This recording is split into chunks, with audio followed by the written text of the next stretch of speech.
Ambalima bamanankan mɛnnaw Mali kɔnɔ ani Mali kɔ kan foli ani waleɲumandɔw bɛ ka taa aw kelen na bɛɛ lajɛlen ma fo yan fɔ aw sigiyɔrɔ la aw bisimila aw ka bi bamanankan kunnafoni sɔrɔlenw kɛnɛ kan min bɛna walawalali caman k'aw ye Mali kibaruyaw ani diɲɛ fan wɛrɛ kibaruyaw la. Dɛmɛɲɔgɔnya wale o de bɛna taa Ameriki jamana fɛ ka ɲɛsin Mali jamana ma a tɛgɛnɔbilala Mali minisiriso la min ka caw bɛnnen don an ka jamana ani jamana wɛrɛ ni ɲɔgɔn cɛ koɲɛw ɲɛnabɔli ma sefa wari miliyari 40 o de bɛna ta ka don da minnu fɛ o ye kɛnɛyako kalanko sɛnɛko jamana yɛrɛ maracogo ani mankanw banni koɲɛw ma. Musa Fɔnba a bɛ ɲɛfɔli caman k'an ye ko kunkan. Sefa wari miliyari 40 Ameriki jamana bɛ n'o de kɛ dɛmɛ ye ka ɲɛsin an ka jamana ma tɛgɛnɔbila kɛra o bɛnkan sɛbɛn la juma tɛmɛnen minisiriso la minisiriso min ɲɛsin bɛ jamana ni jamana wɛrɛ ni ɲɔgɔn cɛ koɲɛ ɲɛnabɔw ma sefa wari miliyari 40 min ni Ameriki jamana bɛna kɛ dɛmɛ ye ka ɲɛsin an ka jamana ma a bɛna don daw minnu fɛ o ye kɛnɛya kalanko sɛnɛko ka taa se mara kɛcogo ɲuman ani kɛlɛba nasiraw ma Ameriki ka lasigiden min bɛ an ka jamana kɔnɔ a ko Ameriki ma ɲɛmɔgɔw ka fara malidenw kan bɛɛ lajɛlen ka hami de ye Mali bɛ se ka kɛ bɛnkanfan ka jamana ye Mali bɛ se ka kɛ ɲɛta jamana ye ani jamana yiriwale a ko kuma na lahala min ye Mali jamana sɔrɔ kɔsada in na ka ɲɛsin Gao ma kɛrɛnkɛrɛnnen ɲɛna mécanisme opérationnel de coordination MOC bɛnkan sɛbɛn min tɛgɛnɔbilala malidenw yɛrɛ dama ni ɲɔgɔn cɛ sigi senfɛ min kɛra Aligérie jamana kɔnɔ o y'a yira k'a fɔ Mali jamana kɛlɛcɛw ani kulu marabafɛntigiw ka fara ɲɔgɔn kan ka munumunu zalo kɛ jamana kɔrɔ yanfan marabolow kɔnɔ min bɛ se k'a to maa minnu ye yen sigibaw ye u n'u bololaminɛw bɛ se ka lakana o jɛkulu in min ni a bɛ wele ko MOC ka bamanjiw de taara bi o kan ni ka maa caman bɔnɛ u ni na ka maa caman jogi ko nka ko tɛ se ka kɛ sababu ye sira min ni Mali kɛn bɛ ka minɛ bi ka Mali bɔ o sira in kan ni o ye bɛn ni basigi laɲini sira ye a ko jamana a lakana ko o bɛ cogo min na wulikajɔw de kan ka kɛ ka ɲɔgɔn dɛmɛ walasa lakana bɛ se ka sabati Mali jamana kɔnɔ a ko bɛnkan sɛbɛn min tɛgɛnɔbilala malidenw yɛrɛ dama ni ɲɔgɔn cɛ Aligérie sigi senfɛ n'a waleli bɛ senna bi bamajiw ka wulikajɔ tɛna kɛ sababu ye k'o don galamana fiyewu ka sabu kɛ Mali yɛrɛ kelenya a ka sabati bɛɛ lajɛlen bɛnna kan k'a fɔ bɛnkan sɛbɛn in de bɛ se k'o sabati o tɛmɛnen kɔfɛ Mali yɛrɛ ka dugukolo tigiya a fa bɛɛ lajɛlen bɛnkan sɛbɛn in de bɛ se k'o sabati a ye an bɛ aw ladɔnniya k'a fɔ nin nafolomugu min bɔlen filɛ nin ye ka don Mali jamana dɛmɛni da fɛ Ameriki jamana fɛ ni o ye sefa wari miliyari 40 ye nafolomugu dɔ de kunfɔlɔ don min bɛ t'i jɔ sefa wari miliyari 300 ani miliyari 40 ani miliyari 5 la nafolo in bɛ tɛmɛ Amerikikaw ka sira min fɛ o ye u ka dɛmɛnikɛ jɛkulu min bɛ wele ko USAID a bolodalen don san 2016 ni san 2020 ni ɲɔgɔn cɛ san 2020 bɛ taa fori kuma o kuma sefa wari miliyari 300 ani 40 ani 5 in na bɔ an ka minisiri min ɲɛsin bɛ jamana ni jamana wɛrɛ ni ɲɔgɔn cɛ koɲɛ ɲɛnabɔw ma o kɛlen ka kuma ta a y'a ka nisɔndiyaw jira wari in nacogo la ka sabu kɛ Mali jamana mago jɔ bɛɛ la a ko Mali jamana bɛ waati kɛrɛnkɛrɛnnen de kɔnɔ o kuma na fɛn min bɛ yen n'a b'o fɔ k'o gwɛlɛya Ameriki lasigiden ye a b'a dɔn k'a fɔ o de fɛnɛ ka gwɛlɛ Ameriki ma ɲɛmaw ni Ameriki jamanadenw ma o ye u ka jamanadenw bɛ nisɔngɔ min sara ni o wari ma ɲɛ k'o bɛ ta k'o kɛ dɛmɛ ye ka ɲɛsin maamaw bɛɛ a ka don a dondaw fɛ o kɔrɔ ye wari ka labaara ni jɛlenya ye a ko de ka gwɛlɛ Ameriki jamanadenw ma a b'o kalama a ka kɛ ni jɛlenya fɛnɛ ye o de fɛnɛ da ka di Mali jamanadenw na k'a b'o fɛnɛ fɔ k'o da kan ko barisa b'o ka da kan n'a kɛra jɛlenya de kɔnɔ maa minnu bɛ jamanadenw na ni a wari ɲɛsi bɛ u ye u sigidaw la n'a kan ka se ka kɛ sababu ye ka baaraw nɔgɔya u bolo u ka dugu jɛko mugan da maaya u ka se ka sabati fo k'a sɔrɔla wari a labaarala jɛlenya de kɔnɔ an bɛ aw ladɔnniya k'a fɔ nafolomugu in min ni a bi ka di Mali mɔ nin ye Ameriki ma ɲɛmɔgɔw fɛ sefa wari miliyari 40 ni miliyari 300 ani miliyari 40 ani miliyari 5 kun wɔlɔ don a bɛna tila minisirisow de ni ɲɔgɔn cɛ kɛnɛyaso minisiriso kalanko minisiriso sɛnɛko minisiriso mara kɛcogo ɲuman ani kɛlɛba nasiraw Mali jamana jagokɛla minnu bɛ taga ni ka segin kɛ yanni Chine jamana ni ɲɔgɔn cɛ ni visa ko degun kun bɛ u dala jɛkulu dɔ sigira sen kan walasa jagokɛla ninnu olu ka visa ko degun bɛ se ka wuli cogoya min na o jɛkulu in a ye kɛnɛ dɔ sigi sen kan sibiri don jagokɛlaw ka soba kɔnɔ Bamako jɛkulu in sigi furadama ani bi cɛ visa ko hakɛya min ni o sera ka sɔrɔ jagokɛla ninnu ye walawalali kɛra olu bɛɛ lajɛlen de kun kan Mariétou Diallo Ibrahim Kulubali olu de kun bɛ kɛnɛ in kan Sherifula Jabaraniso tɔgɔ la an ka ɲɛmada sɔrɔlenw fɛ a bɛ ɲini ka se kalo 10 bɔɲɔngo la an ka Chine julaw dusuma kasalen no kosɛbɛ barisabula ka d'a kan visa sɔrɔli ka taa Chine o bɛ ka degun belebele de lase u ma n'i y'a mɛn a ye dɛmɛ k'an ka wara faga a kunkolo bɛ i yɛrɛ bolo commerçants farala ɲɔgɔn kan ka hakilina ta ka se ministre ma Abdul Karim Konate Ampe o ka se k'u dɛmɛ walasa cogo min na visa sɔrɔli bɛ nɔgɔya u bolo u yɛrɛ ka fɔ la minisiri ka dɛmɛ kɛra belebeleba ye u ma a ye laɲini dɔw kɛ u fɛ o laɲini ninnu dɔ kun ye u ka se ka komisiyɔn dɔ sigi sen kan min bɛ bila jama ɲɛfɛ ka taa visa ɲini o komisiyɔn in sigilen sen kan kalo 3 kɔfɛ olu ye lajɛrɛ belebele boloda ka kunnafoni di commerçantw ma u yɛrɛ ka fɔ la ni jama y'i bila ci la i bɛ kɔsegi ka na ci jaabi fɔ u ɲɛna kalo 3 tɛmɛnen kɔfɛ gɛlɛya caman yera baara in na nka gɛlɛya ninnu fana kɔfɛ mɔgɔ 323 olu sera ka visa sɔrɔ lajɛrɛ in baara daminɛna a bɛ kalo 3 dɔɔni bɔ bi malien commerçants mɛnna u tɛ ka visa sɔrɔ ka taa Chine ka se kalo 1 kalo 9 jate ma donc u wulila u sera anw ma an y'u ka ɲɛmɔgɔw ye an ka lajɛ vraiment n'a sɔrɔ u ka visa ko bɛ se ka ɲɛnabɔ cogoya min na o laɲini kɔnɔna la an ye wulikajɔ kɛ minnu tun bɛ visa ko démarche kɛ an y'u ɲininka k'a dɔn k'a fɔ mun de la u dɛsɛra ou bien mun de la visa tɛ ka sɔrɔ olu k'an ma k'olu tɛ ka Chine visa tɛ ka sɔrɔ cogoya t'olu yɛrɛ bolo bilen olu dɛsɛra donc n'anw yɛrɛ bɛ se k'a ɲɛɲini cogoya min na olu yɛrɛ kɔni fana b'anw kɔ an ka ɲɛɲini ten bon o de nana ni nin lajɛrɛ ninnu ye an wulila an ye Chine visa ko ye an y'a laɲini kɛ a financement ma bɔ yɔrɔ si a bɔra commerçant yɛrɛ kun an b'u fo k'u waleɲuman dɔn o la an y'a daminɛ ministre farala an kan vraiment ministre de la commerce bon an bɛ yɔrɔ min na bibi na bon kalo 3 mun dira an ma commission kɔnɔ ka baara kɛ a kalo 3 a waati sera donc n'a ma ɲɛ ko anw bɛ mɔgɔ de ɲɛ ɲɛmɔgɔ ɲuman kɔni i ni mɔgɔ bɛnna mun kan n'a waati sera i ka kan ka segin de ka n'a fɔ mɔgɔ ye ko nin de kun bɛ ne ni e cɛ mais nin de y'a wagati ye donc an bɛ segin an bɛ na an ka kɔrɔlen ma donc an ye mɔgɔw wele bi o lajɛrɛ la kalo 3 de dira anw ma kalo 3 mun dira anw ma k'an ka kɛ visa commission ɲɛmɔgɔ ye an y'a commission an y'a baara kɛ an bɛ Ala fo ka waleɲuman dɔn an ma basi gɛlɛmanw sɔrɔ an yɛrɛ dama ni mɔgɔw cɛ mais an ye basi gɛlɛmanba caman sɔrɔ Chine ambassade yɛrɛ ni commerçants cɛ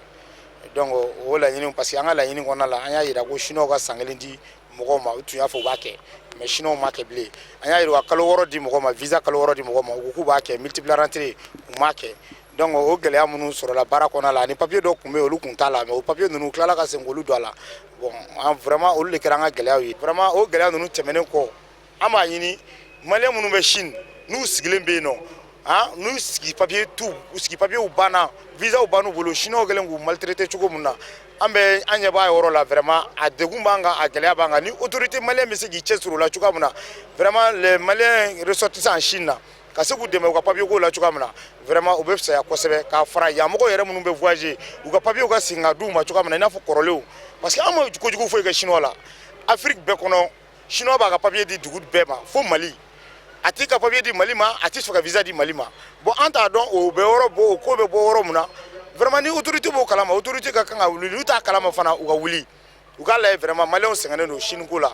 maliyɛn bɛ taa Chine bɛɛ b'a kalama maliyɛn den bɛ taa Chine diɲɛ jamana o jamana a bɛ taa ka hakɛ de ɲini na maliyɛn bɛ taa diɲɛ jamana o jamana a tɛ taa vagabond la a tɛ taa foyi la a bɛ taa cɛsiri de ka na ka segin ka na faso kɔnɔ ka faso balo ka fɛn min ka kan ni faso ye hakɛ min ka kan ka kɛ a ka denbaya ye a b'olu de kɛ donc maliyɛn bɛ k'u la voyageurs fana ka laɲini fana o de an bɛ taa an ka taa an ka sanni kɛ an bɛ segin ka na an tɛ tɛmɛ kalo 2 kalo 3 ka Chine n'an y'an ka sanni kɛ an bɛ segin ka na n'an ye mun sɔrɔ ka mun feere ko wari mana ko mun fara ɲɔgɔn kan an bɛ segin ka taa Chine an bɛ taa an ka sanni kɛ mais pour que anw degun b'an kan nin ko la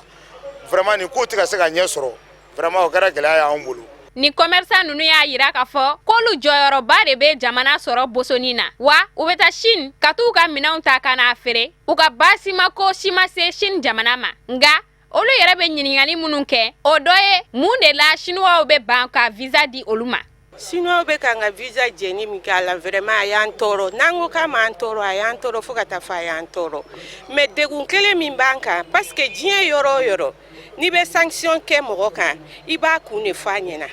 n b'aw sanctionner an t'an ka visa d'aw ma a b'a kun fɔ an ye mun na a b'an jɛ visa la an bɛ taa Chine ɲinan n y'a san 16 ye Chine donna marché mondial la o y'a sɔrɔ an bɛ Chine an bɛ taga k'a ta o don na ka se bi ma an ma infraction foyi kɛ Chine an tɛ Chine polisiso yɔrɔ dɔn an b'an ka visa ta yan n'an ka papier normalw ye an bɛ taa an b'an ka sanniw kɛ an b'an ka baaraw kɛ an bɛ na n'an bɛ taga tuguni an bɛ visa wɛrɛ ta an bɛ taga an b'an ka baaraw kɛ an bɛ na bon n'aw bɛ na an jɛ visa la kɔni f'a k'an jɛ kun de fɔ an ɲɛna mun na an tɛ visa d'aw ma ni jamana wɛrɛ don san 15 san 16 i bɛ taa jamana min kɔnɔ sisan b'a sɔrɔ o ye nationalité d'i ma walima u ye papiye ɲɛnaman yirila ka fɔ i ye danaya mɔgɔ ye mais o t'a la ka tila k'an jɛ visa la an ka baaraw bɛ yen an ka minɛnw bɛ yen an t'a dɔn an b'u sɔrɔ cogoya min na. Commerçants y'a yira k'a fɔ ko ni visa 323 sɔrɔli o tɛna dankari olu ka wulikajɔ la. Don n'a nataw la u bɛna wuli k'u jɔ walasa u ka se ka visa multiple entrée sɔrɔ n'o ye visa ye min b'a to u ka taga ni ka segin bɛ se ka caya Chine jamana kɔnɔ. Ka sanga ni Sheikh Haruna Sangare a ka sigili ye tarika Tijaniya kalifaya la El Haji Aminyang a taara foli bila Sheikh Haruna la bɔnɲɛ in senfɛ u jɛra ka soli caman kɛ Sheikh Haruna Sangare a ka zawiya kɔnɔ Banangabugu la ka labana ka duwawudun caman kɛ Usman Sogore ale de tun bɛ kɛnɛ kan Sherifila Jabaraniso tɔgɔ la a ye sera ka fɛn min sɔrɔ o de filɛ nin. Denmisɛn minnu bɛ sigila yan u k'i gɛlɛya kunnadiya de u si bɛ yɔrɔ min na n'u tugula Haruna Sangare nɔfɛ a b'u kisi ko caman a b'u bila hɛrɛ kɔnɔ hɛrɛ min ka bon nka n bɛ denmisɛnninw ma funɛŋɛniw k'i to Haruna nɔfɛ i tɛ dɔlɔ min i tɛ dɔrɔgu min i tɛ mɔgɔ faga n'i bɛ n'a bara i bɛ nin lamɛn i n'a bɛ dumuni kɛ i n'a bɛ ji min i n'a bɛ Ala tɔgɔ fɔ i tɛ mɔgɔ faga i tɛ dɔlɔ min i tɛ dɔrɔgu min ne bɛ min ɲini aw fɛ aw de kunnadiyara anw kɔrɔla ka ban ni min y'a minɛ i b'i nɔya a la a b'i kisi dɔlɔ min ma a b'i kisi suɲɛni ma a b'i kisi dɔrɔgu ma bonya min dira ma Ala ka ɲɛ a bolo bonya min dira ma Ala ka ɲɛ a bolo. An taara Kayi an taara an ka cɛkɔrɔba sanuma in fɛ min ye El Hadj Hame Ɲang ye ale de ye sira in dayɛlɛ an ye n'i taara maa ɲuman fɛ n'i taara Ala ka maa ba fɛ n'o ye sira dayɛlɛ i ye alhamdulilayi sira in bi kɛ sira ɲuman de ye n y'o de fɔ n bɛ segin a kan mɔgɔ o mɔgɔ e bɛ fɛ ka Cheikh Ahmed Tidiane kanu a dalu ni Cheikh Tidiane kanu a dalu e bɛ fɛ k'a ye wa n'i ye an ka nin cɛkɔrɔba sanuma in ye i y'a dalu ye dɛ wala ka Kayi bɛɛ lajɛlen fo danti foli min na an selen Kayi an fa kɛ min El Hadj Hame Ɲang ye a ko ne ma a ko n ka foli fɔ Sherif Usman Madani Haidara ye a ko Sherif Usman Madani Haidara a ko de ko jogo ka dilan kuma fila t'a da ko jogo ka dilan bi an bi diɲɛ min kɔnɔ hami foyi tɛ mɔgɔw da fo jogow ka ɲɛ wala n'a y'a sɔrɔ nin kumakan in kun mɛnna i b'a sɔrɔ bi caman kun bɔra la o kuma na silamɛya in jogo ɲuman de don atanta ko tɛ marifacikan ko tɛ ayi anw ko de ko la ilaha illallah muhammadu rasulullah donc wala an b'a ɲini Ala fɛ jamana in Ala ka sumaya an ka jamana in Ala ka sumaya Ala ka bɛn sabati an ka jamana in kɔnɔ. O de b'an sensɛn ka diɲɛ fan wɛrɛ kibaruyaw lasɔrɔ Musa Fɔnba bɛ walawalali k'a ɲɛ bi an ka ɲɛjɔ sɔrɔlenw na. Chadi jamana ɲɛma Idrissa Déby Itno kɛngomɛ ka sigi dɔ boloda ani kunnafonidilaw ni ɲɔgɔn cɛ alamusa tɛmɛnen min senfɛ a y'a jira k'a fɔ Chadi jamana tɛna se ka wasadensigi kalata labɛn ka sabu kɛ wari ntanya ye o tɛmɛnen kɔfɛ Boko Haramu kɛlɛ a y'i da se o ma fanga sinamatɔnw minnu n'a bɛ ɲɔgɔn na hali bi ni olu bɛ ka fanw kɛ senɔw ye k'a b'a ɲini u fɛ u ka na u ka sigi u n'a ka kuma Idrissa Déby Itno a y'a jira k'a fɔ wasadensigi kalata min ni o kun kan ka kɛ kabini san 2015 n'o ma se ka kɛ fɛn wɛrɛ ma bali nafoloko ntanya de don bawo Chadi jamana bilama gwɛlɛyaba bɛɛ kan a ka sɔrɔ fanba dulonnen kun do fɛn min na ni o ye a ka dugu jukɔrɔ nafasɔrɔ sira ye kɛrɛnkɛrɛnnen ɲɛna taji o sɔngɔ binnen don diɲɛ selekɛnɛ ni sugubaw la bi fo a kɛra sababu ye Chadi yɛrɛ kɛmɛ k'i ɲɛsin a ka sɔrɔ kɔrɔnin mɔ a kun bi sɔrɔ kɛ fɛn min na kɔni ni o kun ye sɛnɛ ni bagan mara ye nka yanni k'a fɔ ko ni kora bi fiyɛ o la ko bɛ se ka nɔbɔ gwɛlɛyaba bɛ Chadi jamana kan o de kosɔn lahɔrɔma caman bɛ yen Chadi jamana kɔnɔ olu caman digɛra u ko min mɔ nazarakan la ko mesure d'austérité o tɛ dɔwɛrɛ ye k'a lajɛ ni gwɛlɛya nana jamana kɔnɔ lahɔrɔma bɛ lahɔrɔma la olu dɔw ka jɔ fanga bonda minnu bɛ yen nɔ ni olu ka nafolo ko da kun ka bon ko wariba kun bi jɔ olu ye dɔ ka bɔ o wariw fangaw na forobacakɛbaw olu ka lahɔrɔmaw minnu bɛ yen nɔ ni olu dɔw kun ka bɔ ka lajɛ ka dɔ bin ka bɔ olu la o de kɛra sababu ye ni kɔsada in na Chadi yɛrɛ forobacakɛbaw kɛmɛ ka baarabilaw boloda fa bɛɛ lajɛlen la u ni jamana ɲɛmaaw tɛ ka se ka ɲɔgɔn faamu. Idrisi Debi Itno a daselen Boko Haramu bamaji jakulu ma a y'a yira k'a fɔ Boko Haramu banna n'a ban dɛ a tɔ bɛrɛ tɛ. Fanga sinamatɔ minnu bɛ Chadi jamana kɔnɔ a ka b'a ɲini u fɛ u kana siran ɲɛ u ka gwɛrɛ a la ale n'u ka sigi ka kuma u ye Chadi jamana den ye cogo min na u ka dɔn k'a fɔ ale yɛrɛ ye Chadi jamana den ye ten ale t'a dama maa wɛrɛ ye k'u bɛ taa sira ale ɲɛ u kana u ka sigi u ka kuma. Gabon jamana ɲɛmaaw ye dantigɛli dɔ kɛ juma tɛmɛnen ka sabu kɛ Alamusa Nazaраlatɔma Union Européenne wasabulon kɔnɔ wasadenw ye dantigɛli dɔ kɛ dantigɛli min senfɛ ni u bɛ ɲini ka Gabon jamana ɲɛmaa Ali Bongo Odimba yɛrɛ ka fanga don sigarɔ ka sabu kɛ ko uti kalo tɛmɛnen ko kalata min kɛra ani fanga sinamatɔ ɲɛmaa Jean Bengue ni ɲɔgɔn cɛ ko o kɛ na kɛ jɛlenya kɔnɔ kɔrɔfɔ in ma bɛɛ Gabon faamaw mɔ o de kosɔn juma don a babu sendigi ni o ye Alain Claude Bilibinze ye a ye kunnafonidilaw fara ɲɔgɔn kan ni ka i dantigɛ jamana ɲɛmaa tɔgɔ la a ko Nazarala wasabulon wasadenw ye hakilina ye min da nin ye ka Gabon jamana ɲɛmaa ka fanga don sigarɔ ko fɛn do fɛn min ma bɛɛ u mɔ a ko nka ko Nazaralatɔma Union Européenne k'a dɔn k'a fɔ a ka dɛmɛ a dadɔnnen don Gabon jamana wagande kɔnɔ sefa wari miliyari 8 dɔrɔn de don a tɛ tɛmɛ o kan ko a barata ko ni ye jamana wɛrɛw lajɛ k'i b'a sɔrɔ k'a bɛ min di o yɔrɔw la k'o bɛ taa sefa wari miliyari 400 na Alain Claude Bilibinze y'a jira k'a fɔ Nazaralatɔma Union Européenne wasaden ninnu wasabulon kɔnɔ ka bɛnni kalata kɔfɛ manga kɔni daminɛna u kɛmɛ ka dɔnze dɔ de ta dɔnze min b'a jira k'a fɔ u bɛ ka fankelen dɛmɛ fankelen kan n'o ye fanga sinamatɔw dɛmɛni ye ma mina ni ɲininkali tɛnkunna Alain Claude Bilibinze la kunnafonidilaw fɛ yala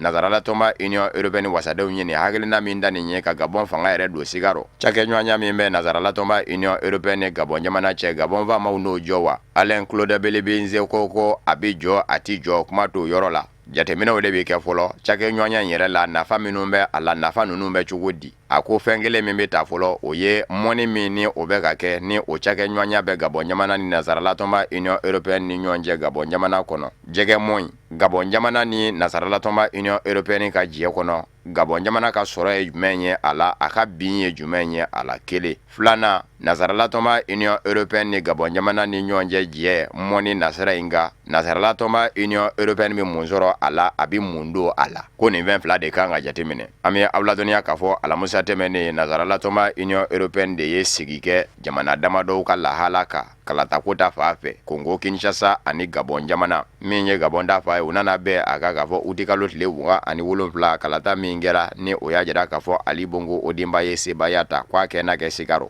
o de kosɔn Alain Claude Bilibinze a ko fɔ Nazaralatɔma Union Européenne wasabulon kɔnɔ wasadenw k'a dɔn k'a fɔ olu tɛ Gabon jamana wasadenw ye k'u bɛ t'u da don fɛn na fɛn min tɛ u kunkanko ye Gabon jamana kɔnɔ wasadenw bɛ yen u ka wasabulon kɔnɔ wa jamanadenw ma na maa min da k'o kɛ jamana ɲɛmaa ye o y'u kɛlen ye k'u ka baara kɛ maa wɛrɛ ka wuli ka jɔ tɛ se k'a fɔ k'i bɛ t'o bali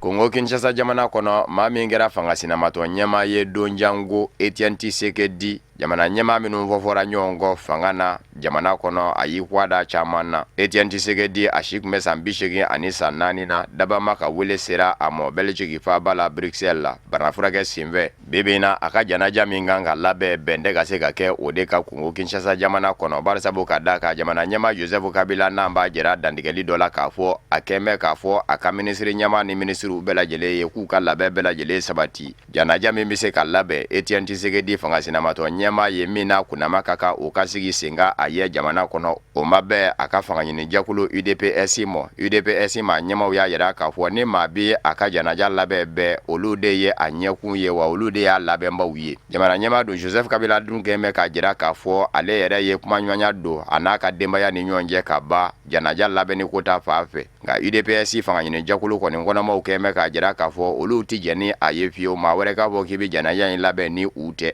UDPS fanga ɲini ɲini jɛkulu ɲɛma y'a yira k'a fɔ olu kɔni bɛ se ka fɛn min faamu olu de bɛ u ka maa ka janaja labɛn yɔrɔ minnu bɛ yen ni o tɛ ɲa fanga kɔ wali kelen yɔrɔ min bonya kan ka da fanga kan u n'o bonya da fanga kan nka k'a fɔ de ko fanga de bɛ kɛ janaja labɛnba ye k'o kandɛrɛ minisiri min ɲɛsin bɛ babu sendigiya mɔ jamana ɲɛma Joseph Kabila kɛrɛfɛ ni o ye Lambert Mende ye o y'a jira ka dantigɛliw la k'a fɔ yamaruya yɛrɛ di bɛ ka ban minisiri min ɲɛsin bɛ jamana kɔnɔna koɲɛw ɲɛnabɔli ma k'o ka labɛn sigi sen kan ka Etienne Tshisekedi ka janajaw labɛn an bɛ aw ladɔnniya k'a fɔ juma tɛmɛnen UDPS fanga ɲini jɛkulu maaw sigira ka jateminɛ kɛ a ko kan u kan ka sigi wɛrɛ kɛ ka bɛn ni sibiri février kalo tile 4 ye nka u ko u bɛ fɛn min bɔ fanga ye chrétien diinɛ tigilamaw ye sigi k'a fɔ min nun don fanga ni fanga sinamatɔ ni ɲɔgɔn cɛ ni o bɛnkan sɛbɛn tɛgɛnɔbilali bɛ senna bi bɛnkan sɛbɛn kɔnɔ kuma y'a jira k'a fɔ ni minisiri ɲɛma bi bɔ bɛɛ o bi bɔ fanga sinamatɔw fan fɛ o kumana UDPS ko ni minisiri ɲɛma bi ta Etienne Tshisekedi fure kunbɛ bɛɛ pankurun jigin kɛnɛ ka kunko Kinshasa a ka kɛ olu ka minisiri ɲɛma sugandile de ye ni maa wɛrɛ bilara ka taa min dɔw ye bɛɛ k'u na mankan wuli fa bɛɛ lajɛlen la ni maa min sigalen kun don k'a fɔ José Eduardo dos Santos Angola jamana ɲɛmaati fanga bila siga bɛ se ka ban i la sa barisabu ka da ka décembre kalo daminɛw la a kun ye fɛn min fɔ a y'a sɛmɛndiya juma tɛmɛnen ka jira k'a fɔ a tɛn'i kanbɔ ka jamana ɲɛmaya wɛrɛ ɲini Angola jamana kɔnɔ kunnafoniw y'a jira k'a fɔ lajɛ balalen dɔ senfɛ ni o ye jamana ɲɛma ka fanga ɲini jɛkulu ka lajɛ balalen ye Mouvement populaire pour la libération de l'Angola MPLA o kɛnɛ de ka a yɛrɛ i da s'a ma k'a fɔ a tɛn'i kanbɔ ka fanga ɲini a kɛlen kɔfɛ ka san 30 ani san 7 kɛ ka Angola jamana mara a bɛ n'i den ka fanga in bila maa min ka bolo kan o y'a ka minisiri ye bi minisiri min ɲɛsin bɛ surasiya ma Angola jamana kɔnɔ José Eduardo dos Santos Angola jamana ɲɛma bilama si bɛ san 70 ani san 4 na wa a yɛrɛ bilama ŋunuŋunu de barika bonyanen don a yɛrɛ kun kan k'a fɔ a ni kɛnɛya tɛ ɲɔgɔn fɛ kosɛbɛ uti kalo nata kalata min bɛna kɛ a ka minisiri min ni o ɲɛsin bɛ surasiya ma o bɛ bila a nɔ na nka Angola jamana sariya sunba yɛrɛ kɛ bɛ ka jira k'a fɔ jamana kunigisigi kalata tɛ kɛ wasadensigi kalata de bi kɛ o wasadensigi kalata de senfɛ ni fanga ɲini jɛkulu min ye wasaden caman sɔrɔ wasabulon kɔnɔ bɛɛ o fanga ɲini jɛkulu ɲɛma bɛ sin ka taa k'o kɛ jamana ɲɛma ye ten o de bɛ dan sigi an ka bi bamanankan kunnafoni sɔrɔlenw na minnu sera ka fara ɲɔgɔn kan ka kɛ ɲɔgɔn kan kunnafoni diso ɲɛmɔgɔso fɛ k'a lase aw ma aw ni ce aw ka ɲɛmadali la laseli nata ni Ala sɔnna ma an bɛ ɲɔgɔn sɔrɔ yan nɔ aw k'an bɛn ni Ala sɔnna ma